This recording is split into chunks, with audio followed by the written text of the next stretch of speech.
Guys, I don't even know where the fuck you find these people, right? People who are willing to go on, podcasts and on TV and straight up defend war with Iran or Israel being a fucking insane rogue state and launching offensive attacks against everybody around them. I don't even know where you find these people, for real. Like, who are you? Who are you?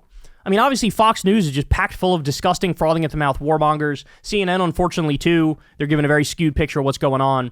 But certainly in what's supposed to be the new media world, like, you would think everybody's like, yeah, this is bad.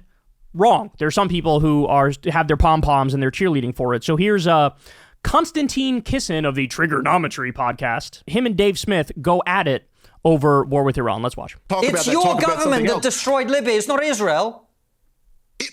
It's your government. Do you know anything about this? Israel was lobbying for us to do this for years. Who made the decision to do that? Our government, and I hold them criminally responsible. So blame them. Yes, Konstantin, why are you an Israeli? Why are you constantly running cover for them? Because I believe in speaking the truth and being honest instead of dragging in stuff that's irrelevant. No. It's not irrelevant at all. What are you talking about? Yes, my government is criminally responsible for the wars that they launched. And the Israeli government is also responsible for constantly trying to lure my government into more wars. That's what I'm standing up against right now. So the American government is so gullible that they just go around invading countries on the say-so of Israel. Oh, my God. The United States government is a warmongering imperialist regime. Like, there's no doubt about that. They actively choose to do these wars. But it's also factually correct to point out that the Israel lobby is behind the scenes, paying politicians a lot of money, running their campaigns, working with them very closely, and they're also putting pressure on them to say, hey, do this war, do that war, it's what we want.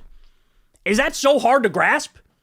That you could have both the government is bad in and of itself, but there are also bad influences also nudging them in the direction of more war. Like the Israel lobby, like the Saudi lobby, like the military-industrial complex. Like, why are you playing so dumb about this? Benjamin Netanyahu came to America in 2002 and testified before Congress that the U.S. should overthrow Saddam Hussein, Muammar Gaddafi, and the Iranian regime. This isn't a secret. He is advocating that we fight more wars. And I'm telling you that this war, which we do not need to fight, which is not in our interest, has the potential to be devastating to our country, let alone the region. What is the moral relativism in any of that? I'm not saying the Iranians are good people. One side wants to wipe the other one from the map. The other side wants not to have people who want to do that in charge of that country. Oh my God. So it's okay for Israel to launch an illegal and offensive war against Iran because Iran says death to America and death to Israel. And Israel just wants a government that it could get along with, bro. That's all that's about. How the fuck would this guy respond to the fact that, you know who's actually wiping out entire groups of people? It's only one of the governments in this equation. It's Israel. They're literally trying to exterminate, annihilate, wipe Palestinians off the map in Gaza, get rid of them.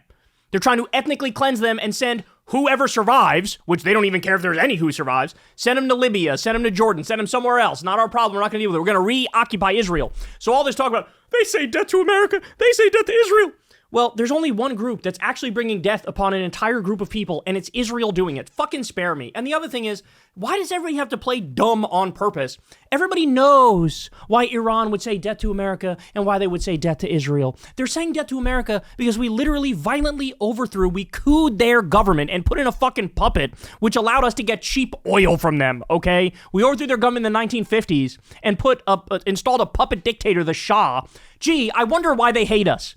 If somebody violently overthrew my government, yeah, I'd probably say death to that country too, dipshit. And Israel's been fucking with Iran since they've been around. Are you kidding me? It's been crystal clear that they want to...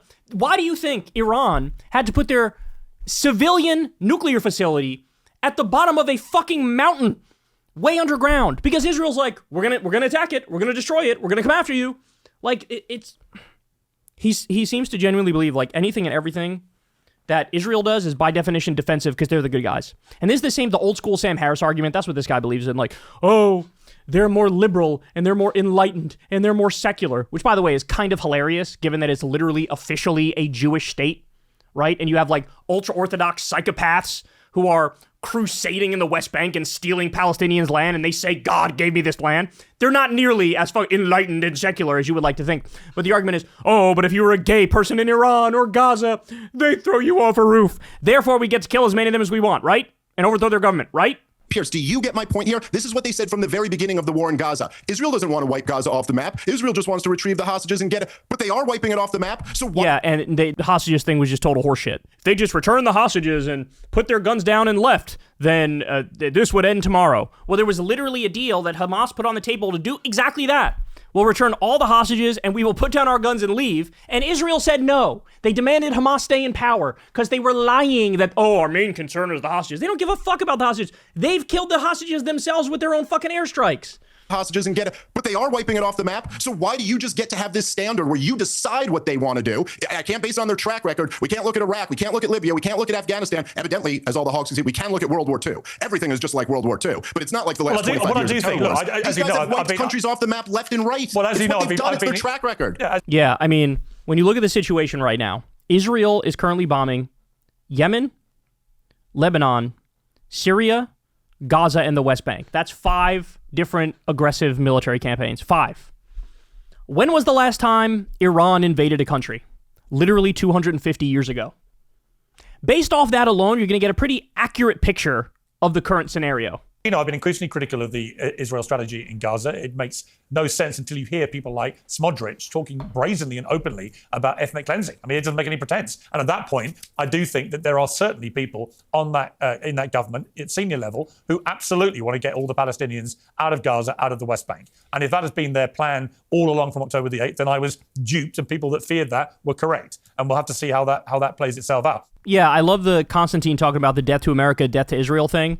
At the same time, ignoring all of the very recent, clearly genocidal comments from top Israeli military officials and political officials who say things like, all Palestinians are terrorists, they're subhuman, they're animals, they're Amalek, and we need to slaughter all of them, including the women and children. Like, he ignores every genocidal comment from Israeli government officials who are in power now, and he brings up the generic death to America, death to Israel thing. I hope that is not going to actually be the case. And that people who say from the Israeli side, they say to me, well, you know, Smodrich isn't the government. Well, he's a pretty senior member of that government, and he's not even hiding what he thinks should be happening. So everybody go watch that whole debate. I think Dave Smith does a great job. But it's just amazing to me you can find anybody to defend the U.S. right now and Israel right now. I mean, it's literally like comical. It's so absurd. And they do this weird thing. Constantine and people like him do this weird thing where they call people like Dave the woke right. But that makes no sense to me, because anybody who is woke right, when you talk about wokeness, it's like, oh, overly obsessed with identity politics, right? Like that's the idea of wokeness to a lot of people. Well, of the different factions of the right, who is more obsessed with identity politics? It would be Constantine. It would be the pro-Israel types, because they always hide behind anti-Semitism for everything. Even if it's just like a factual criticism of the Israeli government, there's accusations that you're just being an anti-Semite. And it's like, that is way more quote-unquote woke, if you want to use the negative pejorative of it, than anything like somebody like Dave Smith does. So who would really be the quote-unquote woke right in that scenario? It'd be the ones who find one identity politics argument incredibly persuasive, and that's like accusing everybody of being an anti-Semite if they're against Israel.